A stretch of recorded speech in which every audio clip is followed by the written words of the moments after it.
Welcome to Lesson 3.3, Solving Multi-Step Equations.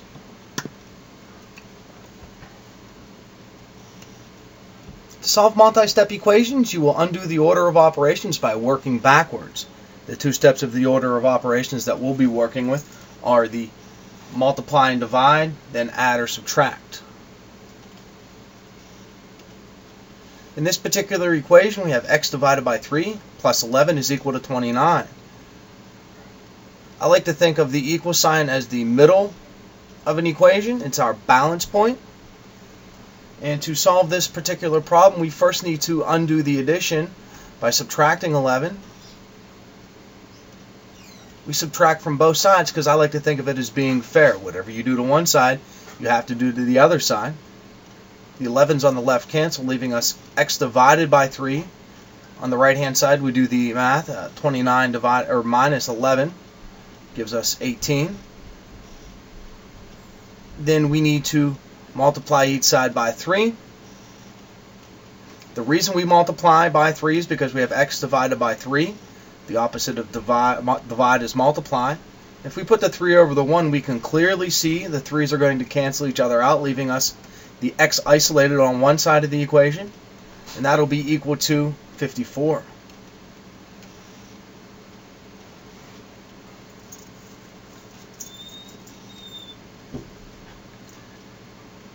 Here we have 2/3 x minus 14 is equal to 61. Again, using a dotted line or a line to keep us straight, what's on the left and what's on the right of the equation. I will first undo the subtraction here by adding 14 to both sides.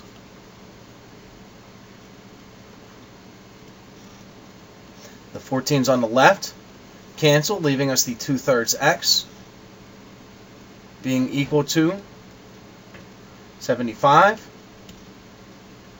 As we learned yesterday, to get rid of this fractional coefficient, we multiply both sides by the inverse of that fraction. The inverse of 2/3 is 3/2, so we're multiplying each side by 3/2. Again, we multiply to both sides to be fair. The 3's are going to cancel, the 2's are going to cancel, leaving us with the x on the left-hand side. We've achieved our goal. We've isolated the x. All we have to do now is this basic math problem, 75 times 3/2. Well, putting the 75 over 1, 75 and 2 do not cancel, so we multiply numerator to numerator. 75 times 3 is 225. And 1 times 2 in the denominators to give us 2. We can leave our answer as an improper fraction.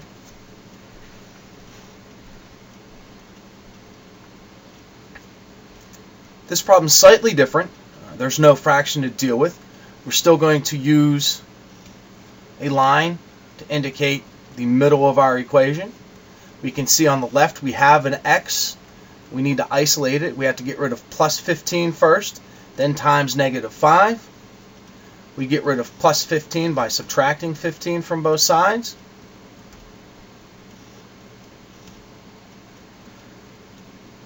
On the left, the 15 and plus 15 or minus 15 cancel, leaving us -5x. Drop down our equal sign. -20 take away 15 is -35.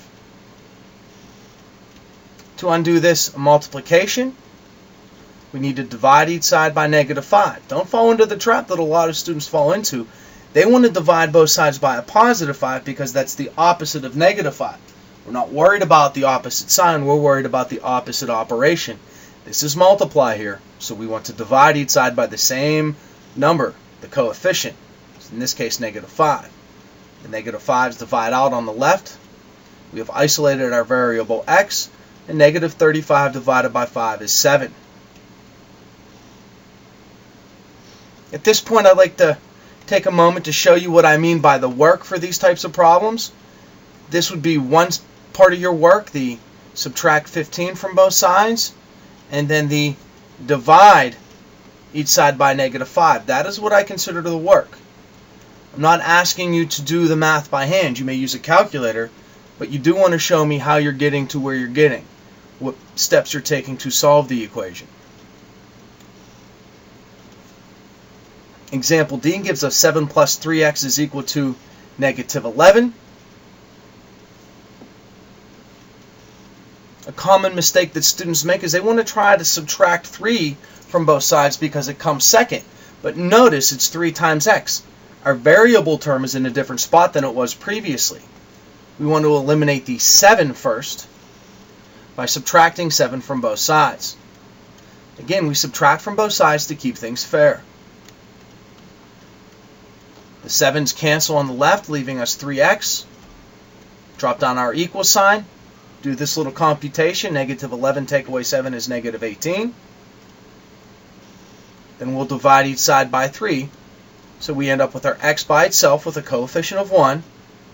Divide the other side by 3. Negative 18 divided by 3 is negative 6.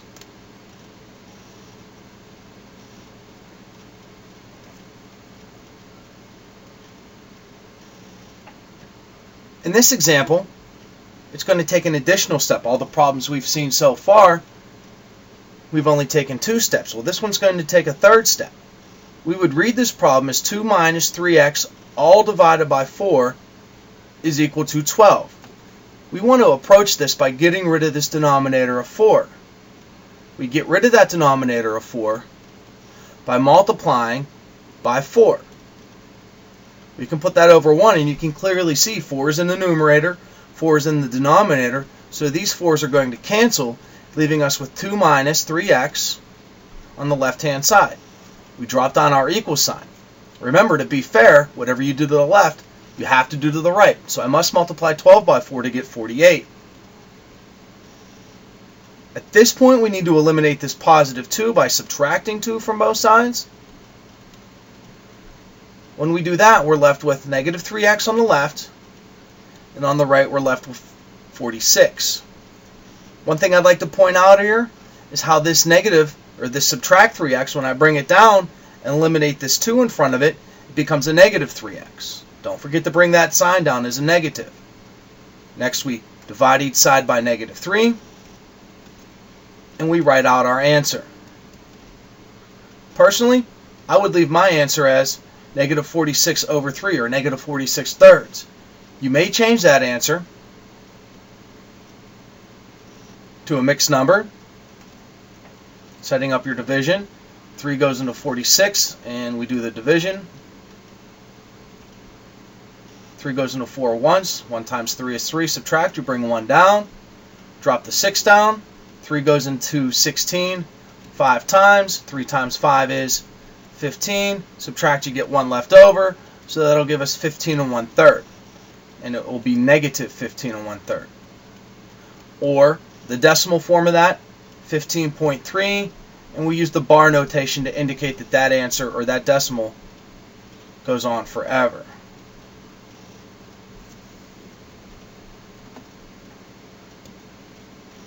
And just to show you that this can work with the variable on the other side, here we have negative 25 is equal to 3b plus 1, all divided by 2. Like the previous example, we want to get rid of that denominator. We're going to get rid of that denominator by multiplying both sides by 2. If we put this 2 over 1, we can clearly see how these 2's are going to cancel each other out. So on the right-hand side, we have 3b plus 1. And on the left-hand side, we have negative 50. We subtract 1 from both sides. Negative 50 take away 1 is negative 51.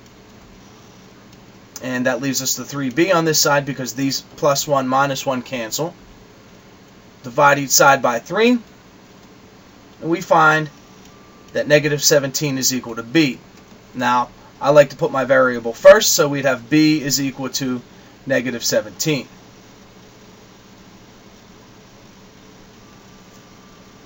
That is your lesson on solving multi-step equations, and this would be your homework for this evening.